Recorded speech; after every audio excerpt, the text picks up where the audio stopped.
Wars is part of the Rippin' Podcast Network. In this episode of Cardboard Wars, Ben Ripping, Kevin Rips, and Bob's Rippin' explore the legendary legacy of Babe Ruth and dive into his groundbreaking achievements, his humanitarian spirit, and his lasting impact on baseball and sports cards. We also uncover the fascinating history of the Goudey Gum Company, the birth of modern baseball cards, and their lasting mark on the hobby. This episode captures the heart of America's pastime, the evolution of trading cards, and the everlasting influence of Babe Ruth in sports history. So sit back and enjoy this episode of Cardboard Wars.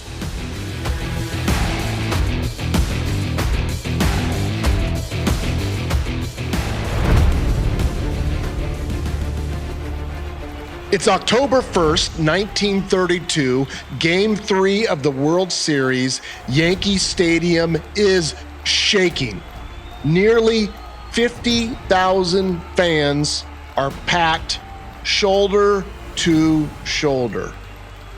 Babe Ruth steps to the plate, 2 strikes, and he points to center field. And then he sends it nearly 500 feet. The called shot. Whether he actually really pointed or didn't, it actually doesn't matter because the world believed that he did, and that turned this gentleman into a legend. He wasn't just the face of baseball at that point, he was baseball. Ladies and gentlemen, this is Cardboard Wars. I am Ben Ripping. I'm joined by my 2 partners in crime today. Kevin Rips. And Bob's Ripping. We are making history by talking about the history of the greatest players, the greatest cards, and the manufacturers that made it.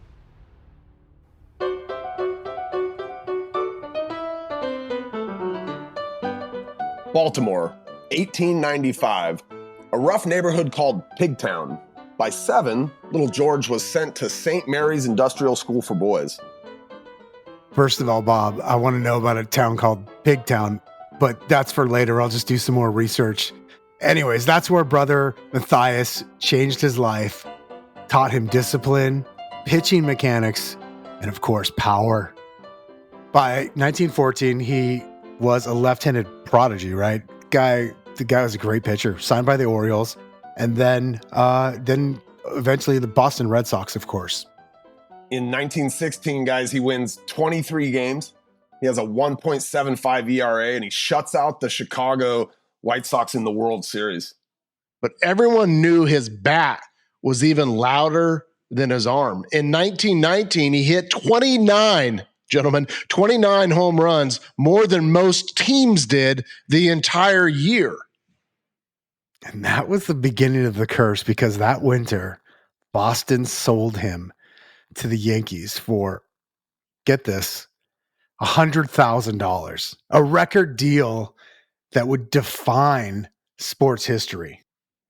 Ooh, Kevin, Boston fans weren't too happy. I mean, you have essentially the greatest pitcher, the greatest batter in baseball, and your ownership group sells him. You mentioned it, or you the curse. I mean, this curse would go on from those years all the way until just recently they finally break it. But Boston fans were betrayed. Yankee fans? Different story. It was the beginning of an empire. And in 1933, as in so many other seasons, Babe Ruth was the Sultan of SWAT. He was past his peak, but in the very first All-Star game, he came to bat with 1 man on and with poetic justice pulled a home run to provide the winning margin.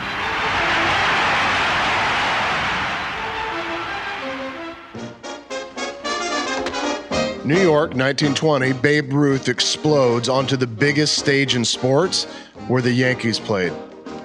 376 average, 54 home runs, 135 RBIs. The guy literally outslugged entire teams, entire franchises. Fans would get to Yankee Stadium early. Never before had people shown up to try to catch a home run ball at batting practice, but he made it so that fans showed up to watch batting practice. By 1923, the Yankees built a new home, the house that Babe Ruth built. He hit the first home run there and delivered the team's very first championship. Yeah. From 1920 to 1934, he hit 708 home runs, won 12 home run titles, 7 rings. In 1927, 60 home runs, a record that would stand for 34 years until Mickey Mantle and Roger Maris would track it down in 1961. Lou Gehrig said, gentlemen, when Babe hits the ball, it sounds different. That dude, he was like, Babe was a one-man economy. Like, attendance doubled. The newspapers started selling millions more. Like, the guy literally was, he created an entire economy. I don't know if we'd say he saved baseball, because I don't know that baseball was ever, the American pastime at that point to need saving. But guys, he made baseball America's pastime. He made it a religion. That ball blazed like a bullet when he connected. This is the sight the fans came to see. Ruth circling the sacks after a circuit clout. Ruth hit his 60 homers in 1927. Watch him, fans, as he swings around the bases. You're watching Diamond history. This was Babe Ruth, Mr. Baseball. He lived loud, eating hot dogs, smoking cigars, having steaks at midnight. I gotta be honest, guys. Like, I wish I could hang out with him. Like, he sounds like my type of guy. But, beneath the hot dogs and the cigars and all the stuff that we've heard about Babe, he had a heart of gold. It said that the guy never could turn down a kid, couldn't say no to a charity event, just like a really great person. Kevin, he'd show up at orphanages. He'd go to children's hospitals. During the Depression, he bought meals and coats for families. He said, if I can't help the kids, what's the point of hitting baseballs? Yeah, you could say he was flawed, but he was fun, no doubt. You might say a sinner with a saint's spirit. And I think the reality was people could see themselves in a Babe Ruth, right? He was a people's guy. He was a people's athlete. And the United States, we showed up for him. We loved him for who he was. By the mid-1930s, Mr. Babe was slowing down. He was still filling seats, but the fastball looked a whole lot faster. He wanted to manage his own team, but no owner was kind of willing to give him that opportunity. In 1934, he would tour Japan. Like, literally millions of people would line up. And if you think about that in 1934, like, he was bigger than life. Like, he had gone across the Pacific Ocean before the internet, you guys. Millions lined the streets yelling, "Bonsai, Babe Ruth! Bonsai! Bonsai!" That same year, he hit his 700th home run. In 1935, with the Boston Braves, he hit 3 home runs in one game. And I know maybe a lot of people have done that. Back then, not so much. But the last one, it cleared the park. It didn't clear the fence, guys. It cleared the park. Like, he crushed that ball. Kevin, and that was it. With the tip of the hat, as he walked across home plate for that last home run, it was a storybook exit. Babe Ruth was done playing baseball. After retirement, like I said, he wanted to manage, but instead he poured his energy into playing charity games, visiting soldiers during World War II. In 1946, he developed a raspy voice, and unfortunately, doctors found cancer. Not surprising, though, Ben. Babe fought just as hard as he played. He fought through the pain, through the treatment, fought through the hope, and all that. On June 13th, 1948, on Yankee Stadium's 25th anniversary, Babe Ruth would make one last walk out to home plate, one final time, leaning on his bat for support. I think many of us have seen that kind of iconic image of Babe Ruth standing there at home plate, leaning on his bat. Biggest cheers from 50,000 fans go to the immortal star himself, Babe Ruth.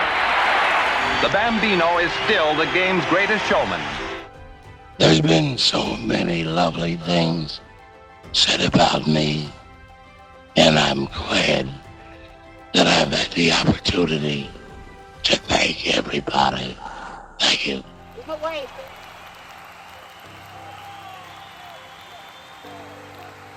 The crowd stood, and for 2 minutes, they applauded in such a way that it sounded like thunder. It was only, 2 months later, August 16th, that he was gone. 100,000 Yankee fans piled past his casket at Yankee Stadium. Cardinal Spellman said, God used Babe to teach America how to smile. His legacy, 714 home runs, a 342 average, 2,214 RBIs. But the numbers only hint at Babe's influence. He revived a sport that, you got to remember, it was damaged by the 1919 Black Sox scandal. I think he gave fans like something they could believe in again. Like when, after something like that scandal where you didn't know if these games you were watching were real or rigged or if the winners were picked in advance. Babe Ruth cut through all of that, you guys. Like, it was unquestionable when you sat in the stands and you watched this guy launch a 450-foot home run that, like, he did that. He did that. Dads were sitting out at barbecues, arguing about the records, what was true and what wasn't, while their very own kids were sitting out there with a bat copying old Babe's stance. The reality is Babe was the first guy to be a businessman, not a businessman, but he was a businessman. Like candy bars, movies, radio shows. Like Babe was bigger than the guy was just bigger than life.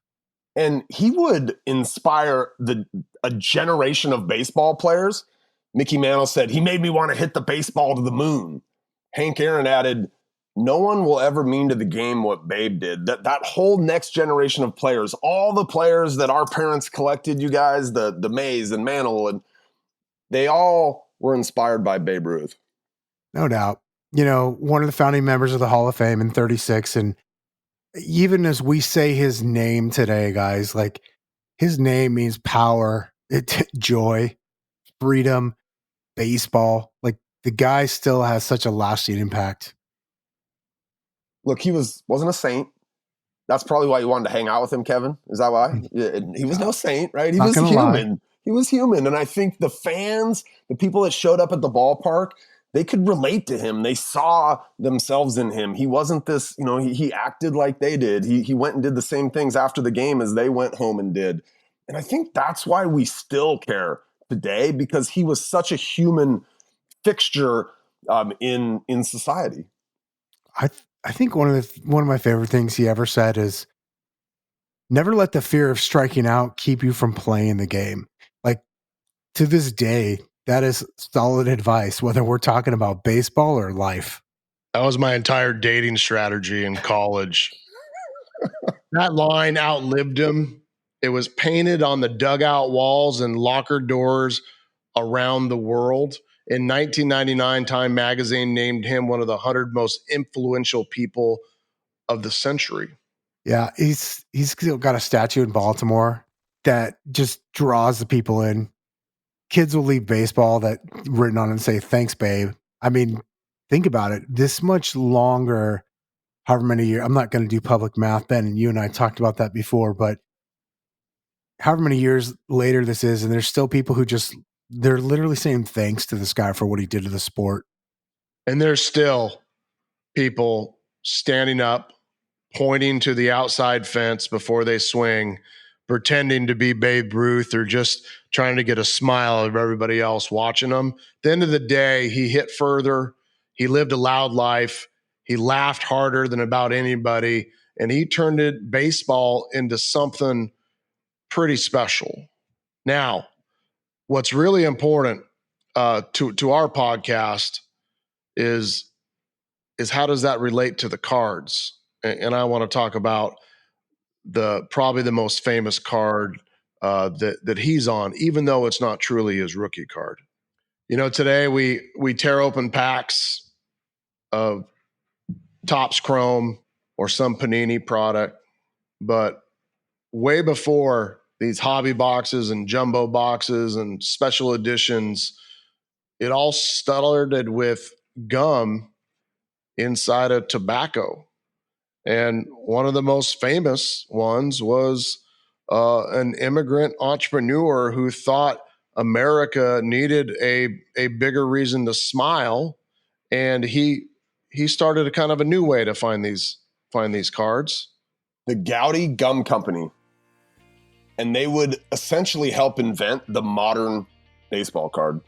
From kind of tobacco tins in the 1880s to these colorful gum packs in the 1930s, we're going to go back to Boston to learn about the history of the Goudey Gum Company. And why, nearly a century later, those cards still define the hobby, the heroes, the hope of a nation. Ben, I remember being in Chicago with you this summer, and we looked at a lot of Gowdy cards together, dude. We saw a lot of them. It's such a hobby-defining card set. The first baseball cards were made for kids. They were made for smokers. Yeah, 1880s, tobacco companies, they started slipping cardboard inserts into cigarette packs to stiffen them and to keep the cigarettes from crushing. Shout out to my Aunt Barb. I wish they were still doing that in the 1980s when we were all riding around in the back of our parents' cars. We would have had a lot bigger collections, gentlemen. But then somebody had an idea. What if we put baseball players on those cards? And so out of that would come the old Judge series or the Allen and Ginter Champions cards or the legendary N172s. They featured 19th century stars like Cap Anson and King Kelly, real photos pasted onto pretty thick stock. This is the part, like kids start begging their parents to buy cigarettes. Mom, Dad, just have another cigarette, would you? It wasn't for the tobacco. It was for the cards. By 1909, the most famous tobacco set ever appeared, the T206s. 524 cards, bright colors. We're talking about Ty Cobb, Mathewson, and of course, the holy grail of the T206 card, the Honus Wagner. Yeah, as we all know, Honus objected to his image being used in tobacco ads, so his card got pulled after a very limited print. They say 60 survived. I don't actually think the number's really that high today. It's much lower. That's pretty, a man ahead of his times. He objected to tobacco ads. Like, wow, a real trendsetter. A century later, one of those Honus Wagner cards sold for over $7 million. Insane. The sports card hobby was born, even if the tobacco era was starting to fade. That's right. Because after 1910, the card production slowed. Anti-tobacco sentiment just kind of grew and took over. And then World War I came. And baseball struggled. I mean, most of the world's attention, especially here in the United States, it wasn't pointed at the games we were playing. It was pointed at, the war that was happening in Europe. But man, kids still loved the game. It's just the cards disappeared. For nearly 20 years, there was no major national baseball card release. That all changed, though, in the 1930s when the country really needed some joy again. I remember 1929, we have the stock market crash, gentlemen, and in the 30s were the era of the Great Depression. It was dark times. 1929. The financial house of cards collapses, and the overinflated stock market plunges into a Great Depression. A financial panic grips the world.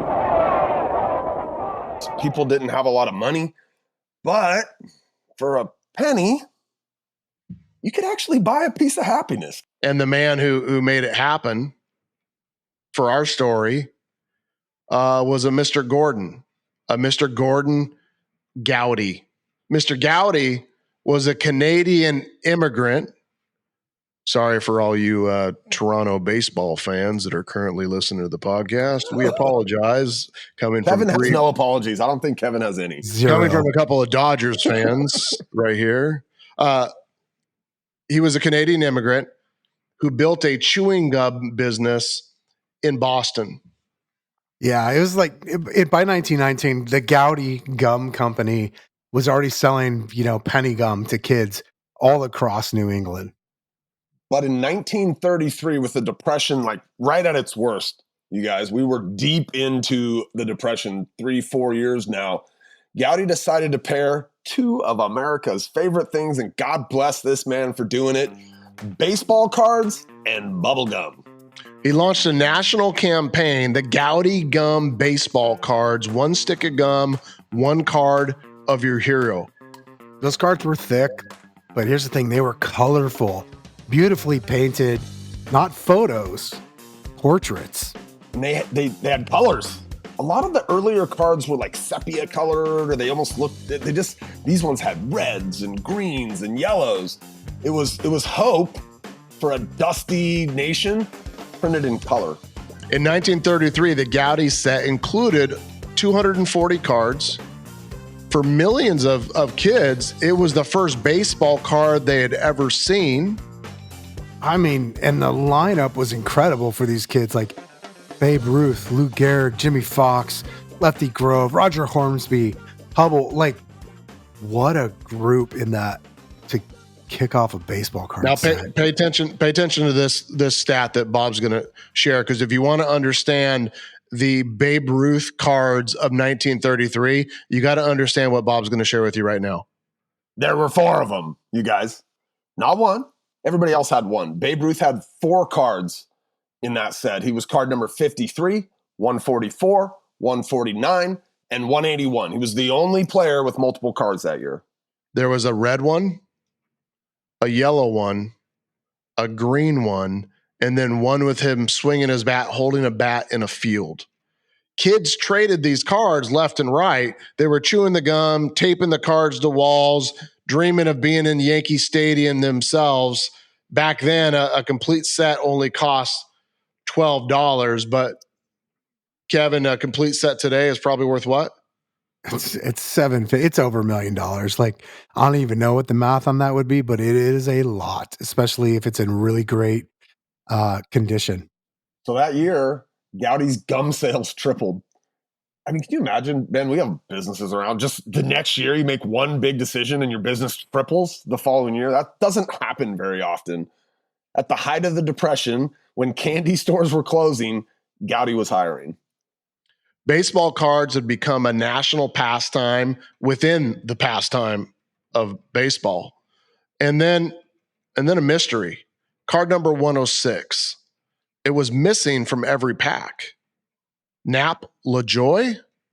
That's how I say it. I don't know, but I've been saying it that way since I was a little kid. So I'm maybe I've been wrong for the last 40 something years. Collectors scoured America for it, you guys. And you have to remember, back in those days, there was not a checklist. So nobody knew. What you had is a card 1, and then you had what you thought was the last card 260, but everybody wanted to know, where's card 106 at? That made that card actually legendary. The company finally started mailing the missing Lajoie card to anybody who wrote in with hand-addressed envelopes straight from Boston.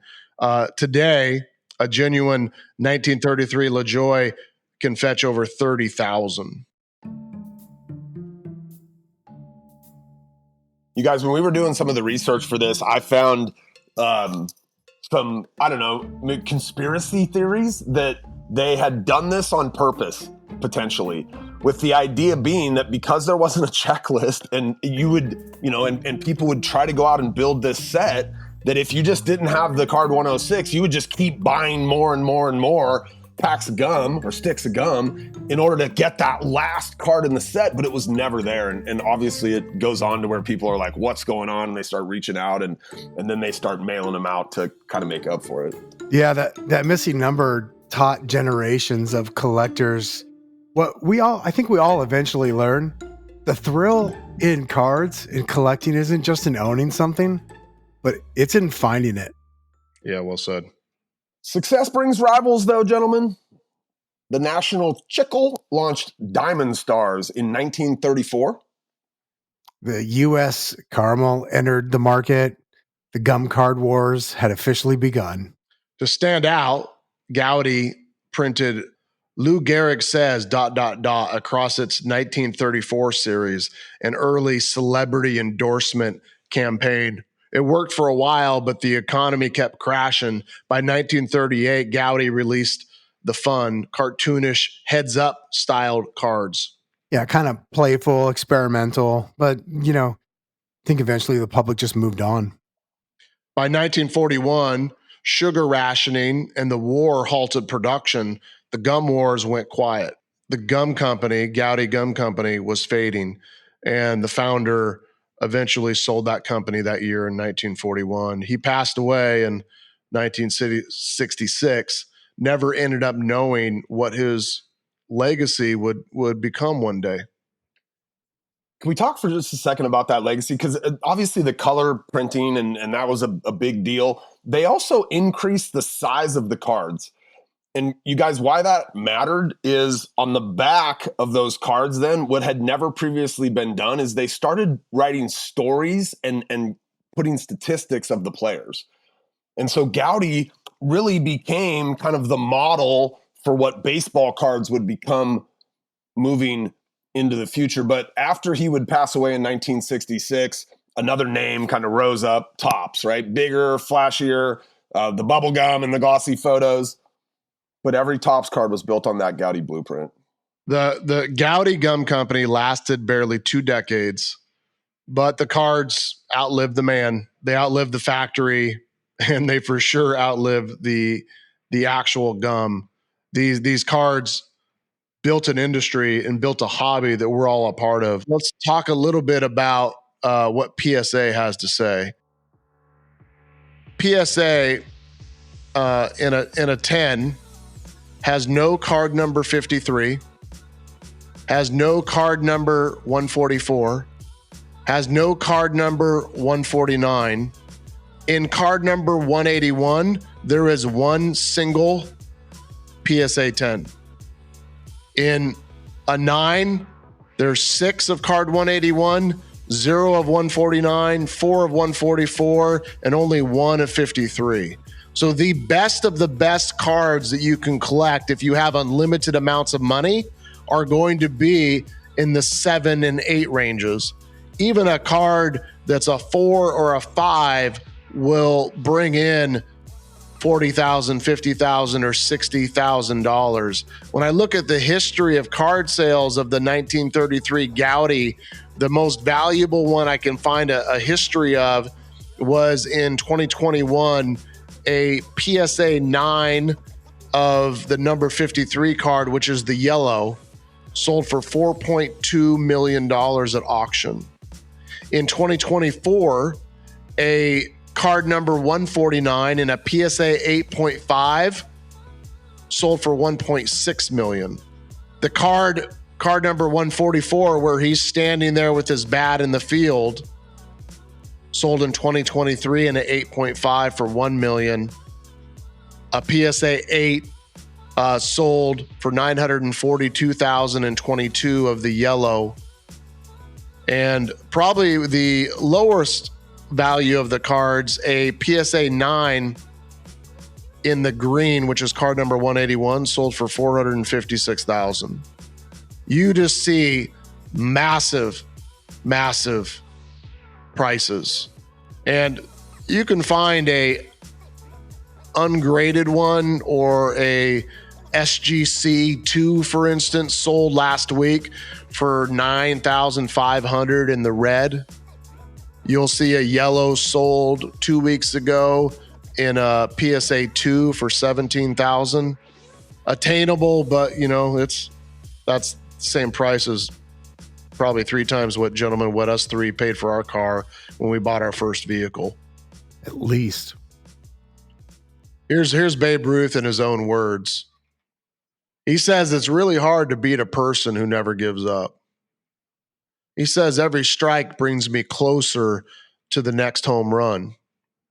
He said, never let the fear of striking out keeping you from playing the game, as we said earlier. He said, baseball was, is, and always will be, to me, the best game in the world. And then on risk or courage, he says, don't be afraid to take advice. There's always something new to learn. Any messages stand out to you, boys? Yeah, he said if it wasn't for baseball, I'd either be in the penitentiary or the cemetery. I feel about that. I feel like that sometimes about things. This is one of my favorites. I really love this. I think it speaks to his kind of the mental state of being somebody that is on top of the world. But yesterday's home runs don't win today's games. I think that's such a great, like, the things you did yesterday in life, they're not gonna win today. That's really powerful.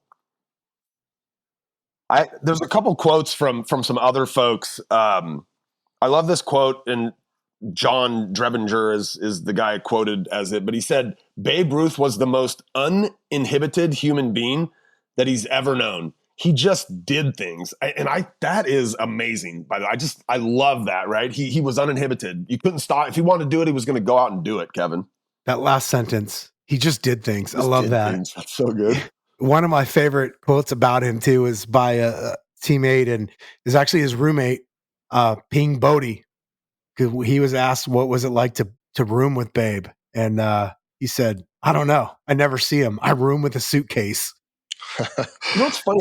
The other day I heard Craig or BJ Armstrong telling us stories about Michael Jordan, and he said Michael Jordan was the same way. Like, he wouldn't sleep, he'd go out at night, he'd stay up gambling, and then he'd show up the next day and he'd drop 40. And that was Babe Ruth. Like, the guy would go out, he'd smoke cigars, he'd eat steaks at midnight, and then he'd show up the next day and he'd hit 2 home runs. Like, some of these people are superhuman almost. At least they show up. These days, it's hard to get people to show up if they had a cold 3 weeks ago. Willie Mays said he made the home run the most exciting play in sports. Mickey Mantle said the only reason I chased records was because Babe Ruth set them. And Ken Griffey Jr., who we did an earlier episode on that you should all go listen to if you haven't, he said that Ruth was the first to make baseball bigger than the diamond. That's awesome. And another quote about him by another teammate of his, Joe Dugan, said, to understand him, you have to understand this. He wasn't human. Yeah. He was a legend. Gowdy made some of the most beautiful and important cards in history. Ladies and gentlemen, thank you again. This is Cardboard Wars.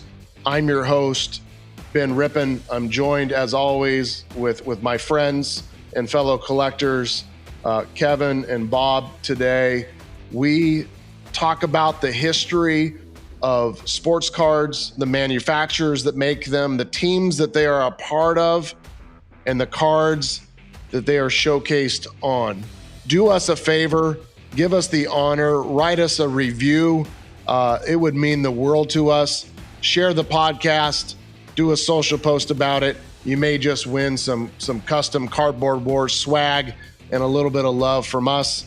And if you're heading to any one of the big card shows, do us a favor, look us up on the Instagrams online and send us a message. We'd love to shake your hand and say hi to fellow listeners. Thank you, everybody, and we'll see you on the next episode. Thanks for listening to Cardboard Wars on the Rippin' Podcast Network. Don't forget to leave a rating and review and check out rippin.com to get connected to what we have coming up. Find us on Instagram and let us know what you would like to hear about on a future episode of Cardboard Wars. Until next time, keep rippin'.